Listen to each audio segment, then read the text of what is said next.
Today on the menu,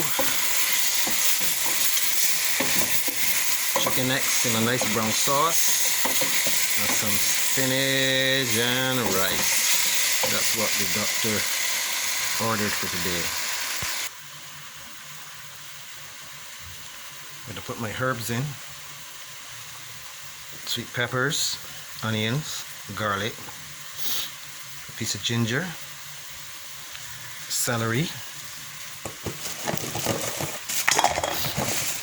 and of course some thyme margarine and a piece of some spring onions. That should give me a good flavor.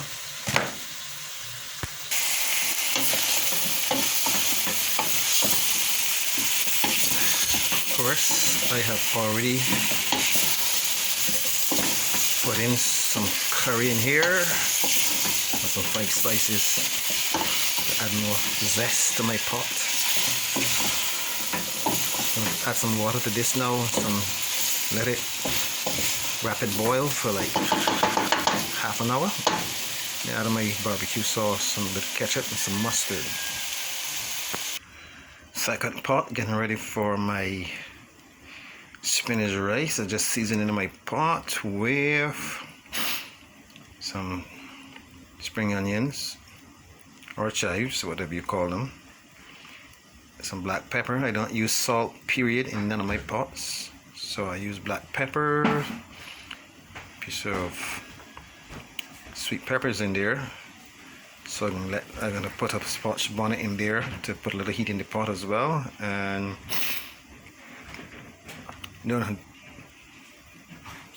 then add in my rice and bring it to a boil.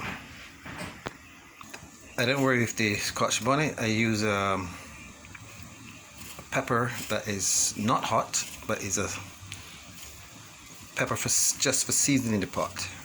So that's in there. This is enough to feed a family of 4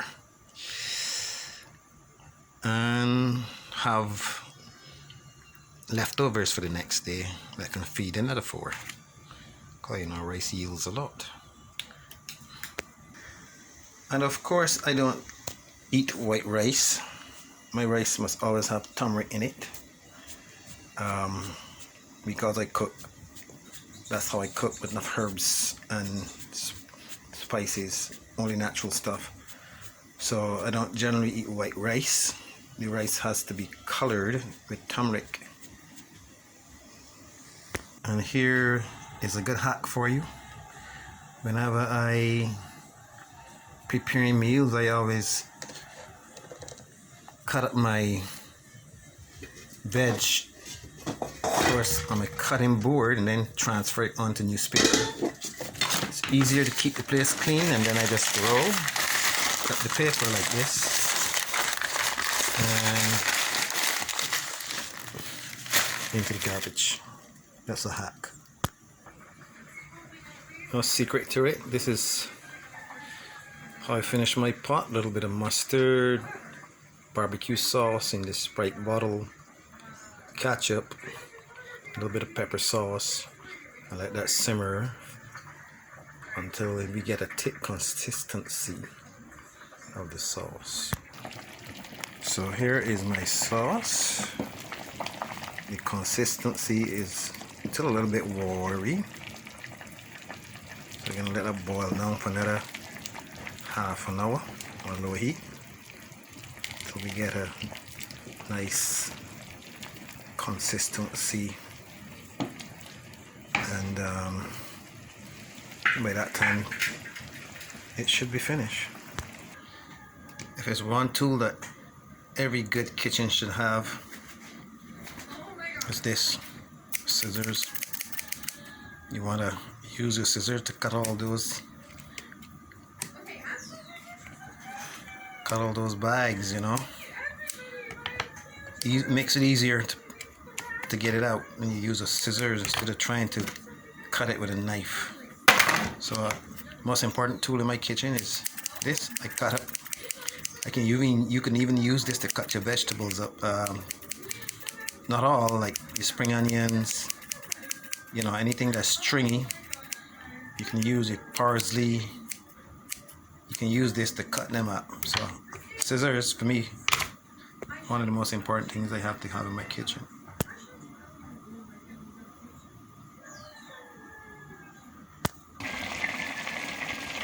See, my rice is almost cooked.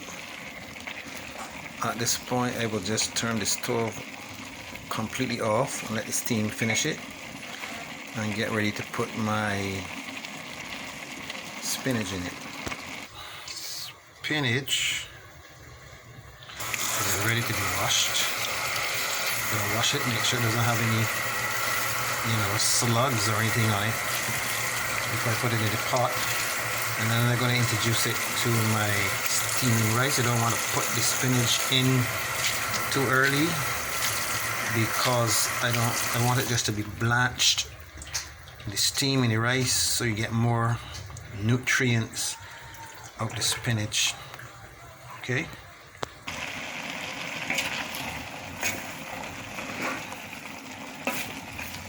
Fold that over gently. Get it all combined in there with the rice. I'm sorry to have somebody to hold the camera for me, so you would have seen it better. So that is coming along quite well. I don't think it is totally have the consistency of thickness that I want as yet, so I left it to simmer for maybe another 15 minutes. Call this a test subject. This little guy here will tell me if my chicken necks are cooked and how flavorful they are. So I call this baby here a test subject. So we are looking for not a watery but a nice thick consistency. I think that is it right there. You know, gravy should never be watery or never be too thick. So I think this is good enough for me. Time to share.